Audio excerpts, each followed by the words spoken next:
Good evening বন্ধুরা, আমি আবার এসে গেছি। দেখো আরেকটা নতুন রেসিপি নিয়ে। পমফ্রেটের একটু ঝোল করব। পমফ্রেটের ঝোল, বেশি ঝোল না, একটু সামান্য জল দিয়ে পমফ্রেটে ভাত দিয়ে খাবার মতন একটু ঝোল করব। এ দেখো আদা রসুন, শুকনো লঙ্কা, কাঁচা লঙ্কা, টমেটো, পেঁয়াজের পেস্ট, আর দুটো পেঁয়াজ নিয়েছি, দুটো টমেটো নিয়েছি, আর চারটে কাঁচা লঙ্কা চিড়ে দেবো, আর এই ধনেপাতা।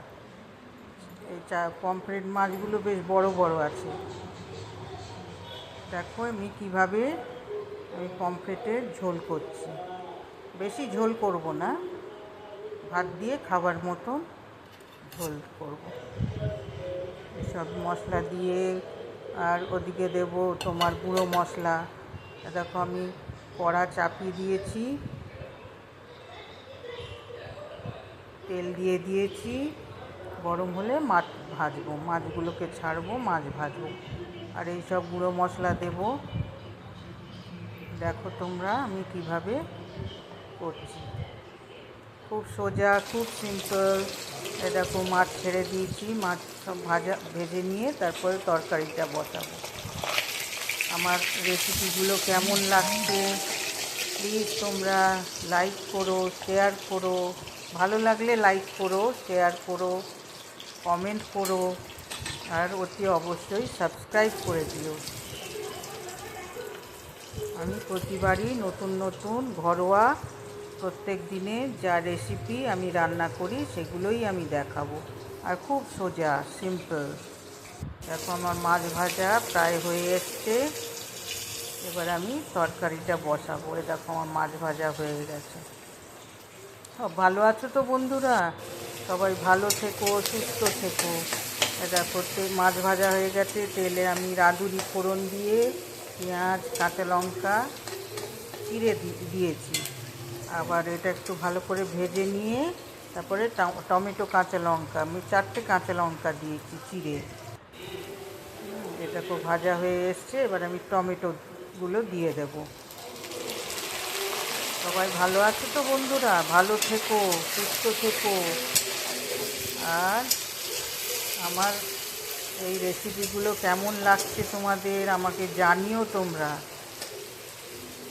ভালো লাগলে লাইক করো, শেয়ার করো, কমেন্ট করো, আর অতি অবশ্যই সাবস্ক্রাইব করো। এ দেখো আমি গুঁড়ো মশলা সব দিয়েছি, আদা রসুনের পেস্ট 2 চামচ, আর সব হাফ হাফ চামচ, সব হলুদ গুঁড়ো, লঙ্কা গুঁড়ো, ধনে গুঁড়ো, জিরে গুঁড়ো, সব হাফ হাফ চামচ, আর নুন আন্দাজ করে দিয়েছি। দেখো কেমন লাগছে। ভালো করে মশলাটা কষে নেব, তারপরে আমি জল দেব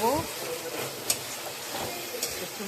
পরে একটু এইটা কষে নিয়ে আমি একটু চিনি দেব স্বাদের জন্য, একটু চিনি দেবো, আর একটু ফিশ কারি মশলা দেব। দেখো কেমন লাগছে তোমাদের। এরকম চিনি দিলাম,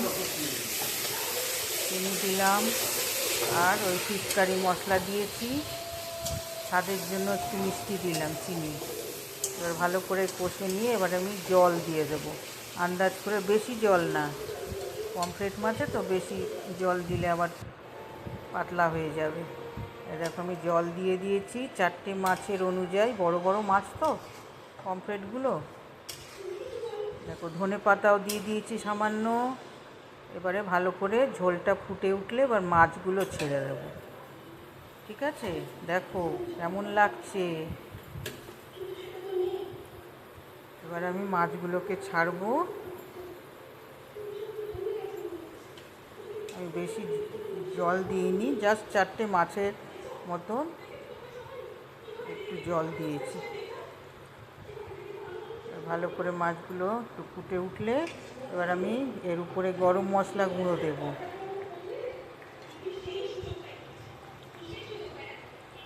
গরম মশলা গুঁড়ো দিয়ে ফুটিয়ে তারপরে আমি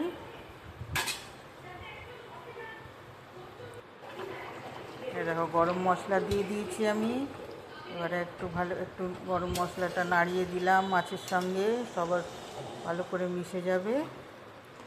তোমরাও যারা রান্না জানো না, এইভাবে অনেক সোজা করে দেখো, ভালো লাগবে।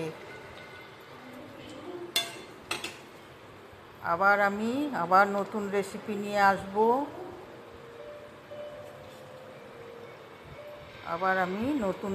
নিয়ে আসবো। ওকে, বাই বাই, টাটা। আমার হয়ে গেছে আজকে পমফ্রেটের ঝোল। আমি নিভিয়ে দিলাম গ্যাস।